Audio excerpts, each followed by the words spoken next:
ನಾನು ಕೂಡ ಚೆನ್ನಾಗಿದ್ದೀನಿ, ನೀವು ಕೂಡ ಚೆನ್ನಾಗಿದ್ದೀರಾ ಅಂತ ಅಂದ್ಕೊಳ್ತಾ ನಾನಿವತ್ತು ಒಂದು ರೆಸಿಪಿ ಜೊತೆ ಬಂದಿದ್ದೀನಿ ಫ್ರೆಂಡ್ಸ್. ಆ ರೆಸಿಪಿ ಯಾವುದಂದರೆ ಶಿವರಾತ್ರಿ ಹಬ್ಬಗಳಿಗೆ ಸ್ಪೆಷಲಾಗಿ ಮಾಡೋವಂಥ ಹುರಿಗಡಲೆ ಹಿಟ್ಟಿನ ತಂಬಿಟ್ಟು ಮತ್ತು ರವೆ ಉಂಡೆ ಅಂತಲೇ ಹೇಳ್ಬೋದು. ಶಿವರಾತ್ರಿ ಟೈಮಲ್ಲಿ ನಾವು ತಂಬಿಟ್ಟು, ರವೆ ಉಂಡೆ, ಪುರಿ ಉಂಡೆ, ಅಕ್ಕಿ ಉಂಡೆ ಅದೆಲ್ಲ ಮಾಡ್ಕೊಳ್ತೀವಿ. ಸೊ ಅದೆಲ್ಲ ನಮ್ಮ ಚೈಲ್ಡ್ಹುಡ್ ಅಲ್ಲಿ ನಮ್ಮ ಮನೇಲಿ ತುಂಬ ಮಾಡ್ತಾಯಿದ್ರು. ಸೊ ಅದಕ್ಕೆ ನಾನು ನಿಮ್ಗೆ ತೋರಿಸೋಣ ಅಂತ ಬಂದಿದ್ದೀನಿ. ಅದಕ್ಕೆ 1 ಕಪ್ಪಷ್ಟು ಹುರಿಗಡಲೆ ತೊಗೊಂಡಿದ್ದೀನಿ. ಅದಕ್ಕಿಂತ ಸ್ವಲ್ಪ ಕಡಿಮೆ ಕಡಲೆ ಬೀಜ ತೊಗೊಂಡಿದ್ದೀನಿ. ಅದರಲ್ಲಿ ಒಂದು ಮುಕ್ಕಾಲಷ್ಟು ಬೆಲ್ಲ, ಕೊಬ್ಬರಿ, ಎಳ್ಳು ಮತ್ತು ಒಂದೆರಡು ಟೇಸ್ಟಿಗೆ ಎನ್ಹಾನ್ಸ್ ಆಗೋಕ್ಕೆ ಏಲಕ್ಕಿ ತೊಗೊಂಡಿದ್ದೀನಿ ಫ್ರೆಂಡ್ಸ್. ಇವಾಗ ನಾವು ಬೆಲ್ಲ ತೊಗೊಂಡು ಬೆಲ್ಲನ ಒಂದು ಪ್ಯಾನಲ್ಲಿ ಹಾಕಿ ಅದಕ್ಕೆ ಒಂದು ಅರ್ಧ ಲೋಟದಷ್ಟು ನೀರು ಹಾಕ್ಕೊಳ್ತಾ ಇದ್ದೀನಿ. ನೀವು ನೋಡ್ತಿರ್ಬೋದು. ಬೆಲ್ಲ ಕರಗೋವಷ್ಟು ನೀರು ಹಾಕ್ಕೊಂಡ್ಬಿಟ್ಟು ನೀಟಾಗಿ ಅದನ್ನು ಕರಗಿಸ್ಕೊಳ್ಬೇಕು. ಒಂದು ಸ್ವಲ್ಪ ಕೈ ಆಡೋದ್ರಿಂದ, ಈ ಥರ ಕೈ ಆಡಿಸೋದ್ರಿಂದ ಅದು ಬಂದುಬಿಟ್ಟು ನಮಗೆ ಇದಾಗಲ್ಲ, ತಳ ಹಿಡಿಯಲ್ಲ ಅಂತಲೇ ಹೇಳ್ಬೋದು. ನೋಡ್ತಿರ್ಬೋದು ನೀವು. ಅಷ್ಟರಲ್ಲಿ ನಾವು ಒಂದು ಕಡಲೆ ಪೌಡ್ರ್ ಏನಿತ್ತು ಅದನ್ನು ಪುಡಿ ಮಾಡ್ಕೊಂಡಿದ್ದೀವಿ. ಕಡಲೆನ ಪುಡಿ ಮಾಡಿಕೊಂಡು ಅದನ್ನು ಒಂದು ಬೌಲ್ಗೆ ಹಾಕ್ಕೊಳ್ತಾ ಇದ್ದೀನಿ. ಕಡಲೆ ಬೀಜ ತೊಗೊಂಡಿದ್ದೀನಲ್ವ, ಕಡಲೆ ಬೀಜ ತೊಗೊಂಡಿರೋದನ್ನು ಅಷ್ಟೇ ಅರ್ಧ ನಾವು ಪುಡಿ ಮಾಡ್ಕೊಳ್ಬೇಕಾಗುತ್ತೆ. ಫುಲ್ ಪುಡಿ ಮಾಡ್ಕೊಳ್ಬಾರ್ದು, ಅರ್ಧ ಮಾತ್ರ. ಅರ್ಧ ಪುಡಿ ಮಾಡ್ಕೊಂಡಿರೋಂಥ ಕಡಲೆ ಬೀಜ ಏನಿದೆ ಅದು, ಮತ್ತು ಒಂದು ಬೌಲಷ್ಟು ಚಿಕ್ಕ ಬೌಲಲ್ಲಿ ತೊಗೊಳ್ಬೇಕು. ಎಳ್ಳು ಜಾಸ್ತಿ ಆದರೆ ಅಷ್ಟು ಚೆನ್ನಾಗಿ ಅನಿಸಲ್ಲ. ಸೊ ಅದರಲ್ಲಿ ಒಂದು ಬೌಲಷ್ಟು ಎಳ್ಳು ತೊಗೊಂಡಿದ್ದೀನಿ ಮತ್ತು ಸೇಮ್ ಬೌಲಲ್ಲಿ 1 ಬೌಲಷ್ಟು ಕೊಬ್ಬರಿ ತೊಗೊಂಡಿದ್ದೀನಿ. ಸೊ ಇದನ್ನು ನೀಟಾಗಿ ಮಿಕ್ಸ್ ಮಾಡಬೇಕು. ಕೈಯಿಂದ ನೀಟಾಗಿ ಮಿಕ್ಸ್ ಮಾಡ್ಕೊಳ್ಬೇಕು ಫ್ರೆಂಡ್ಸ್. ಈ ಥರ ಮಿಕ್ಸ್ ಮಾಡ್ಕೊಳ್ಳೋದ್ರಿಂದ ಎಲ್ಲ ಕಡೆ ಸ್ಪ್ರೆಡ್ ಆಗುತ್ತೆ. ಎಳ್ಳು ಮತ್ತು ಕೊಬ್ಬರಿ ನಮಗೆ ಮಧ್ಯೆ ಸಿಗುತ್ತೆ ತಿನ್ನಬೇಕಾದ್ರೆ. ಟೇಸ್ಟ್ ಮಾತ್ರ ತುಂಬ ಚೆನ್ನಾಗಿರುತ್ತೆ. ನಾವೆಲ್ಲ ಶಿವರಾತ್ರಿ ಹಬ್ಬದ ಟೈಮಲ್ಲಿ ಈ ತಂಬಿಟ್ಟಿಗೋಸ್ಕರನೇ ಕಾಯ್ಕೊಂಡು ಕೂತಿರ್ತಾಯಿದ್ವಿ, ಯಾವ್ಯಾವ ಥರ ಉಂಡೆಗಳು ಮಾಡ್ತಾರೆ ನಮ್ಮ ಮನೆಯಲ್ಲಿ ಅಂತ. ನಾನು ಯೂಶ್ವಲಿ ನಮ್ಮ ಅಜ್ಜಿ ಮನೇಲಿರೋದ್ರಿಂದ ನಮ್ಮ ಅಜ್ಜಿ ಮನೇಲಿ ಇದನ್ನು ತುಂಬ ಮಾಡ್ತಾಯಿದ್ರು. ಕಡಲೆ ಉಂಡೆ, ಪುರಿ ಉಂಡೆ ಮತ್ತು ರವೆ ಉಂಡೆ, ಅಕ್ಕಿ ಉಂಡೆ ಅಂತ ಮಾಡ್ತಾಯಿದ್ರು. ಅದನ್ನು ಒಂದು 15 ಡೇಸ್ 20 ಡೇಸ್ ತನಕನೂ ಸ್ಟೋರ್ ಮಾಡ್ತಾಯಿದ್ರು. ನೀವು ನೋಡ್ತಿರ್ಬೋದು. ನಾನೇನು ಬೆಲ್ಲ ತೊಗೊಂಡಿದ್ದೆ ಅದನ್ನು ಕರಗಿಸ್ಕೊಂಡಿದ್ದೆ. ಜಸ್ಟ್ ಕರಗಿಸಿದ್ದೀನಿ ಅಷ್ಟೇ. ಅದನ್ನು ಸೋಸ್ಕೋಬೇಕು. ಅದರಲ್ಲಿ ಏನಾದರೂ ಗಲೀಜಿದ್ರೆ ಅದೆಲ್ಲ ಸಪ್ರೇಟ್ ಆಗುತ್ತೆ. ಇರುತ್ತೆ ಯೂಶ್ವಲಿ ಮಣ್ಣು, ಅದು ಕಲ್ಲು ಮತ್ತು ಬೇರೆ ಏನಾದರೂ. ಸೊ ಅದಕ್ಕೋಸ್ಕರ ಸೋಸ್ಕೊಂಡು ಅದನ್ನು ಸಪ್ರೇಟ್ ತೆಗೆದಿಟ್ಕೊಳ್ತಾ ಇದ್ದೀನಿ. ಈ ಸೋಸ್ಕೊಂಡಿರೋ ಅಂಥ ಬೆಲ್ಲದ ಪಾಕ ಏನಿದೆ, ಇನ್ನೊಂದು ಸ್ವಲ್ಪ ಬೆಲ್ಲದ ಪಾಕ ಮಾಡ್ಕೊಂಡ್ಬಿಟ್ಟು ನಾವು ಮಿಕ್ಸ್ ಮಾಡ್ಕೊಂಡಿದ್ದೀವಲ್ಲ ಆ ಮಿಶ್ರಣಕ್ಕೆ ಇದನ್ನು ನಮ್ಗೆ ಗೊತ್ತಾಗಬೇಕು, ಅಳತೆಗೆ ತಕ್ಕನಂಗೆ ಹಾಕ್ಕೋಬೇಕು. ಹಾಗಂತ ಜಾಸ್ತಿ ಹಾಕ್ಕೊಂಡ್ರೂ ಕೂಡ ಚೆನ್ನಾಗಿ ಬರಲ್ಲ, ಕಡಿಮೆ ಹಾಕ್ಕೊಂಡ್ರೂ ಕೂಡ ಚೆನ್ನಾಗಿ ಬರಲ್ಲ, ಗಟ್ಟಿ ಆಗಿಬಿಡುತ್ತೆ, ಚೆನ್ನಾಗಿ ಬರಲ್ಲ ಅಂತಲೇ ಹೇಳ್ಬೋದು. ನೀವು ನೋಡ್ತಿರ್ಬೋದು ನಾನು ಕಲಿಸ್ತಾ ಇದ್ದೀನಿ. ಅದನ್ನು ಅಷ್ಟೇ ಎಲ್ಲ ಕಡೆ ಹಾಕ್ಕೊಂಡು ಸ್ಪ್ರೆಡ್ ಮಾಡಿಕೊಂಡು ನೀಟಾಗಿ ಕಲಿಸ್ಕೋಬೇಕು. ಅದರಿಂದ ನೀಟಾಗಿ ನನಗೆ ಕಲ್ಸೋಕ್ಕಾಗ್ತಾ ಇರಲಿಲ್ಲ. ಸೊ ಕೈಯಿಂದನೇ ಕಲಿಸ್ಬಿಡೋಣ, ಅದು ಬಿಸಿ ಬಿಸಿ ಇರ್ತಾಯಿತ್ತು. ಸೊ ಬಿಸಿ ಇರುವಾಗೇ ಮಿಕ್ಸ್ ಮಾಡ್ಕೊಂಡು ಇಟ್ಕೊಂಡಿದ್ರೆ ತುಂಬ ಚೆನ್ನಾಗಿ ಬರುತ್ತೆ ತಂಬಿಟ್ಟು ಕಟ್ಟೋಕ್ಕೆ. ಅದು ತಣ್ಣಗಾಗ್ಬಿಟ್ರೆ ಗಟ್ಟಿ ಆಗುತ್ತಲ್ವ, ಪುಡಿ ಪುಡಿ ಅನಿಸ್ಬಿಡುತ್ತೆ. ನೀವು ನೋಡ್ತಿರ್ಬೋದು. ಈ ಕನ್ಸಿಸ್ಟೆನ್ಸಿ ಇದ್ದರೆ ನೀಟಾಗಿ ಉಂಡೆ ಕಟ್ತಾ ಹೋಗ್ಬೋದು. ನಮಗೆ ಎಷ್ಟು ದಪ್ಪ ಬೇಕೋ ಅಷ್ಟು ದಪ್ಪ ನಾವೇ ಉಂಡೆ ಕಟ್ಕೊಳ್ತಾ ಹೋಗ್ಬೋದು. ಇವಾಗ ನಾನು ಉಂಡೆ ಕಟ್ಟೋಕ್ಕೆ ಸ್ಟಾರ್ಟ್ ಮಾಡಿದ್ದೀನಿ. ನೀವು ನೋಡ್ಬೋದು. ಚೆನ್ನಾಗಿರುತ್ತೆ. ಕಡಲೆ ತಂಬಿಟ್ಟು ಆಗಿರೋದ್ರಿಂದ ಪ್ರೋಟೀನ್ ಇರುತ್ತೆ. ಟೇಸ್ಟಿಗೆ ಬೆಲ್ಲ ಹಾಕಿರ್ತೀವಿ, ಸಕ್ಕರೆ ಯೂಸ್ ಮಾಡಲ್ಲ ಅಲ್ವಾ. ಸೊ ಬೆಲ್ಲ, ಕಡಲೆ, ಎಳ್ಳು ಇವೆಲ್ಲವೂ ಕೂಡ ನಮಗೆ ಆರೋಗ್ಯಕ್ಕೆ ತುಂಬ ಒಳ್ಳೆಯದಂತಲೇ ಹೇಳ್ಬೋದು. ನಾನು ಕಟ್ತಾ ಇದ್ದೀನಿ, ನೀವು ನೋಡ್ತಿರ್ಬೋದು. ಒಂದೊಂದೇ ನೀಟಾಗಿ ಕಟ್ಕೊಂಡು ಈ ಥರ ಸೈಡಿಗೆ ಎತ್ತಿಟ್ಕೋಬೇಕಾಗುತ್ತೆ. ಅದು ನೀಟಾಗಿ ಕಲ್ಸ್ಕೊಂಡು ಕಟ್ಟಬೇಕು, ಇಲ್ಲಾಂದರೆ ಗಟ್ಟಿ ಆಗಿಬಿಡುತ್ತೆ. ಗಟ್ಟಿ ಆದಮೇಲೆ ಕಲ್ಸೋಕೆ ಹೋಗ್ಬಿಟ್ರೆ ಏನಾಗುತ್ತೆ ಅಂದರೆ ಪುಡಿ ಆಗಿಬಿಡುತ್ತೆ. ನೀಟಾಗಿ ಉಂಡೆ ಆಗಲ್ಲ, ಅದು ಮಧ್ಯೆ ಒಡೊಡ್ಕೆ ಅನಿಸ್ತಿರುತ್ತೆ. ಸೊ ಅದಕ್ಕೋಸ್ಕರ ನೀಟಾಗಿ ಮಿದ್ದು ನೀಟಾಗಿ ಕಟ್ತಿರ್ಬೋದು. ನಾನು ಮೀಡಿಯಮ್ ಸೈಜಲ್ಲಿ ಕಟ್ಕೊಳ್ತಾ ಇದ್ದೆ.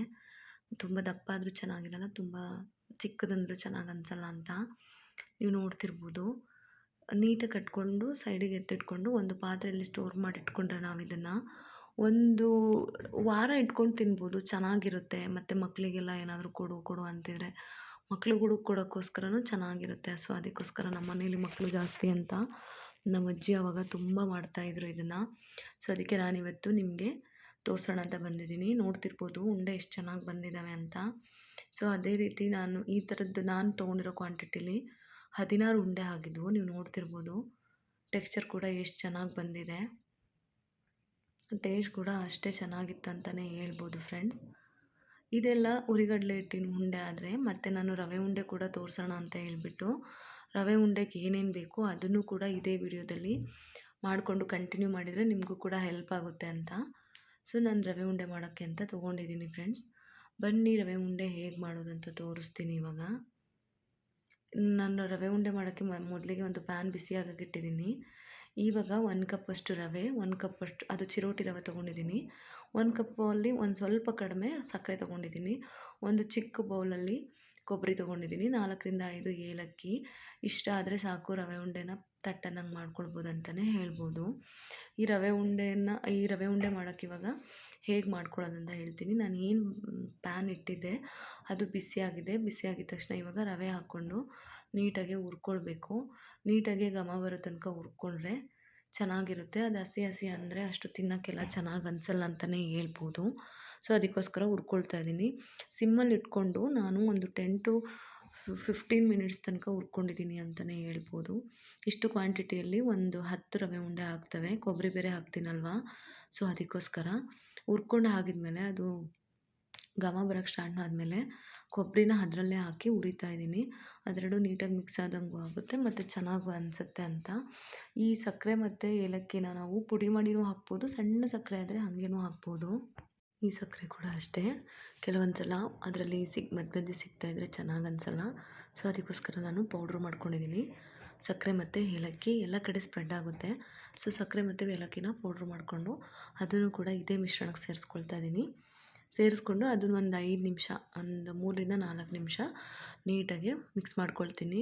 ಅದಾದಮೇಲೆ ಒಂದು ಸ್ಟೀಲ್ ಬೌಲಿಗೆ ಅದನ್ನು ಟ್ರಾನ್ಸ್ಫರ್ ಮಾಡಿಕೊಂಡು ಕೈಯಲ್ಲಿ ಒಂದು ಸಲ ಮಿಕ್ಸ್ ಮಾಡ್ತಿದ್ದೀನಿ ಅಂತಲೇ ಹೇಳ್ಬೋದು. ನೀವು ನೋಡ್ತಿರ್ಬೋದು. ಮಿಕ್ಸ್ ಮಾಡಿ ಆದಮೇಲೆ ಒಂದು ಗ್ಲಾಸಷ್ಟು ಹಾಲು ತೊಗೊಂಡಿದ್ದೀನಿ. ಹಾಲಲ್ಲಿ ಒಂದು ಅರ್ಧ ಭಾಗದಷ್ಟು ಹಾಕಿ ನೀಟಾಗಿ ಕಲಿಸ್ಕೊಂಡೆ ಅಂತಲೇ ಹೇಳ್ಬೋದು. ಅದು ನೀಟಾಗಿ ಕಲಿಸ್ಕೋಬೇಕು. ಬಿಸಿ ಇದೆ, ಈ ಬಿಸಿಯಲ್ಲೇ ಕಟ್ಟಿದರೆ ರವೆ ಉಂಡೆ ಕಟ್ಟಿದಂಗೆ. ಇದು ಅಷ್ಟೇ, ತಣ್ಣಗಾಗ್ಬಿಟ್ರೆ ಕಟ್ಟೋಕ್ಕಾಗಲ್ಲ, ಉಡಿ ಉಡಿ ಆಗಿಬಿಡುತ್ತೆ. ಸೊ ಅದಕ್ಕೋಸ್ಕರ ಬಿಸಿಯಲ್ಲೇ ಒಂದು ಕಡೆಯಿಂದ ಮಿಕ್ಸ್ ಮಾಡ್ಕೊಳ್ತಾ ಇದ್ದೀನಿ ಅಂತಲೇ ಹೇಳ್ಬೋದು. ನೋಡ್ತಿರ್ಬೋದು ನೀವು, ಮಿಕ್ಸ್ ಮಾಡಿದ್ದೀನಿ. ಇನ್ನು ಸ್ವಲ್ಪ ಹಾಲು ಸ್ವಲ್ಪ ಕಡಿಮೆ ಅನ್ನಿಸ್ತು ನನಗೆ. ಸೊ ಅದಕ್ಕೋಸ್ಕರ ನಾನು ಏನು ತೊಗೊಂಡಿದ್ದೆ ಆ ಲೋಟದಲ್ಲಿ ಸಂಪೂರ್ಣ ಹಾಲನ್ನ ಮಿಕ್ಸ್ ಮಾಡ್ಕೊಳ್ತಾ ಇದ್ದೀನಿ ಅಂತಲೇ ಹೇಳ್ಬೋದು. ಅದನ್ನು ನೀಟಾಗಿ ಕಲಿಸ್ಕೊಂಡು ನೀಟಾಗಿ ಮಿಕ್ಸ್ ಮಾಡಬೇಕು. ಇಲ್ಲಾಂದರೆ ಒಂದು ಕಡೆ ಸಕ್ಕರೆ, ಒಂದು ಕಡೆ ರವೆ ಮತ್ತು ಕೊಬ್ಬರಿ ಆಗುತ್ತೆ ಅಂತಲೇ ಹೇಳ್ಬೋದು. ನೀಟಾಗಿ ಎಲ್ಲ ಕಡೆ ಮಿಕ್ಸ್ ಮಾಡಿಕೊಂಡು ಈ ಥರ 1-2 ನಿಮಿಷ ಕಲಿಸ್ಕೋಬೇಕು.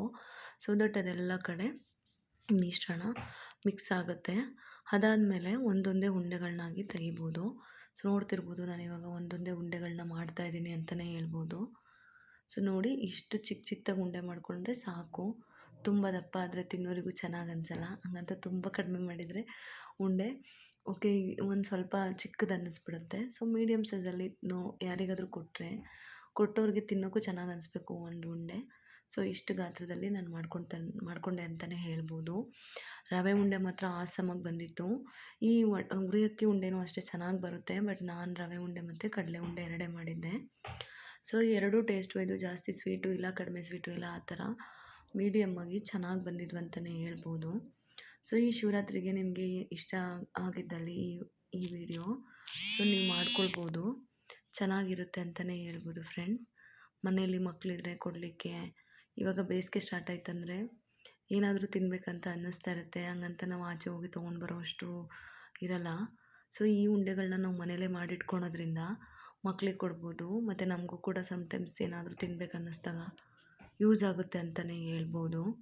ಅದಕ್ಕೋಸ್ಕರ ನಾನು ಒಂದು 15ರಿಂದ 20 ಕಡಲೆ ಉಂಡೆ, ಇದು ಒಂದು 10ರಿಂದ 15 ರವೆ ಉಂಡೆ ಮಾಡಿದ್ದೆ. ತುಂಬ ಚೆನ್ನಾಗಿ ಬಂದಿತ್ತು. ನೀವು ಕೂಡ ಟ್ರೈ ಮಾಡ್ತೀರಾ ಅಂತ ಅಂದ್ಕೊಂಡಿದ್ದೀನಿ ಫ್ರೆಂಡ್ಸ್. ನೀವು ಕೂಡ ಟ್ರೈ ಮಾಡಿ, ಚೆನ್ನಾಗಿರುತ್ತೆ. ಸೊ ಈ ವಿಡಿಯೋ ನಿಮಗೆ ಇಷ್ಟ ಆಗಿದ್ದಲ್ಲಿ ಲೈಕ್ ಮಾಡಿ, ಶೇರ್ ಮಾಡಿ, ಸಪೋರ್ಟ್ ಮಾಡಿ ಫ್ರೆಂಡ್ಸ್. ನನ್ನ ವೀಡಿಯೋಗಳು ಹೀಗೆ ಬರ್ತಾ ಇರುತ್ತೆ. ಸೊ ನಿಮ್ಮ ಸಪೋರ್ಟಿಂದ ನನಗೂ ಹೆಲ್ಪ್ ಆಗುತ್ತೆ. ನಿಮಗೂ ನನ್ನ ರೆಸಿಪೀಸ್ ಇಷ್ಟ ಆಗಿದ್ದಲ್ಲಿ ಮನೇಲಿ ಟ್ರೈ ಮಾಡ್ಬೋದು.